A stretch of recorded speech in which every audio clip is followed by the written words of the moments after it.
Bonjour mesdames, bonjour messieurs.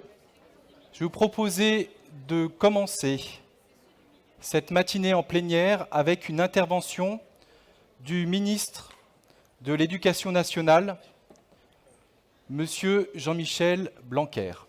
Voilà. Bonjour à toutes et à tous. Je suis très heureux de vous adresser un salut amical pour ces 15e universités d'hiver de la formation professionnelle. Parce que la formation professionnelle est évidemment essentielle pour le rebond français qui est en train de se dessiner. Sur cette question, l'éducation nationale est avec vous, avec tous les acteurs concernés dans le monde du travail, à l'offensive. Il n'est pas de formation professionnelle de qualité sans un socle de connaissances fondamentales maîtrisées.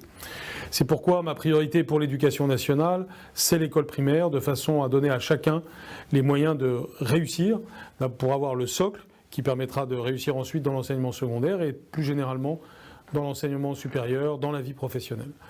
Ma seconde priorité, après l'école primaire, c'est justement le lycée professionnel. Parce que c'est une question décisive pour l'avenir de notre société, pour l'avenir des jeunes qui vont dans l'enseignement professionnel, mais plus généralement pour l'avenir de notre société et de notre économie. C'est pour cela que j'ai confié récemment une mission à la députée Céline Calvez et au chef 3 fois étoilé Régis Marcon, qui me rendent ces jours-ci un rapport qui me permettra d'aller vers une réforme du lycée professionnel et donc du bac professionnel, cohérente avec la réforme du baccalauréat que nous sommes en train d'amorcer. Mon ambition, c'est de faire du lycée professionnel une filière d'excellence, centrée sur les savoir-faire à la française, sur les métiers de demain, sur l'entrepreneuriat. Ce sera une révolution qui prendra en compte les révolutions de notre temps. La révolution numérique, qui est fondamentale. On devrait d'ailleurs parler plutôt des révolutions numériques qui ont un impact considérable sur la formation initiale, mais aussi sur la formation continue. C'est aussi la transition écologique avec toutes ses conséquences sur les métiers, et ceci est vrai aussi pour les lycées professionnels, pour l'apprentissage, pour la formation professionnelle. L'apprentissage va jouer aussi un rôle plus important demain. Il jouera un rôle plus important en soi, mais aussi à l'intérieur du lycée professionnel.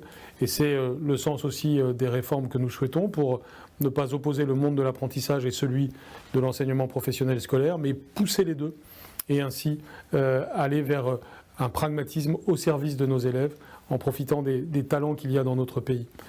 Et puis bien entendu, ceci est complémentaire de tous les enjeux de la formation professionnelle.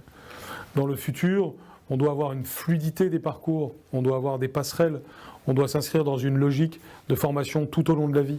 Et cette logique de formation tout au long de la vie suppose d'avoir une vision globale, systémique de ce qu'il y a derrière la formation professionnelle.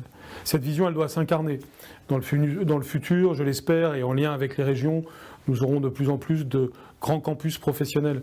J'ai parlé, pour bien signifier cela, d'Harvard du professionnel, c'est-à-dire des lieux qui font envie, des lieux où il y a à la fois de la formation initiale et de la formation continue, des lieux où les branches professionnelles sont concernées, les régions sont concernées, l'université est concernée, mais aussi la formation initiale professionnelle. Comme vous le savez, nous menons en synergie plusieurs réflexions en même temps. Celle sur l'accès à l'enseignement supérieur, celle sur le baccalauréat, celle sur l'enseignement professionnel et celle sur l'apprentissage. Ces transformations sont indispensables pour élever le niveau de qualification dont notre pays a besoin. Merci donc pour cette formidable université d'hiver qui réunit des acteurs fondamentaux pour le dynamisme de la formation professionnelle. Je vous félicite de cette initiative réitérée. L'enjeu de la formation professionnelle est une clé, nous en parlons souvent avec Muriel Pénicaud qui mène de grandes réformes en la matière. Et elle les articule aussi avec les autres réformes qui concernent le ministère du Travail. C'est pourquoi il est très important d'avoir les analyses des acteurs de terrain que vous êtes et bien entendu ce que vous allez faire est du plus haut intérêt pour les décisions publiques qui devront être prises. Je vous souhaite donc un excellent séminaire et je vous remercie.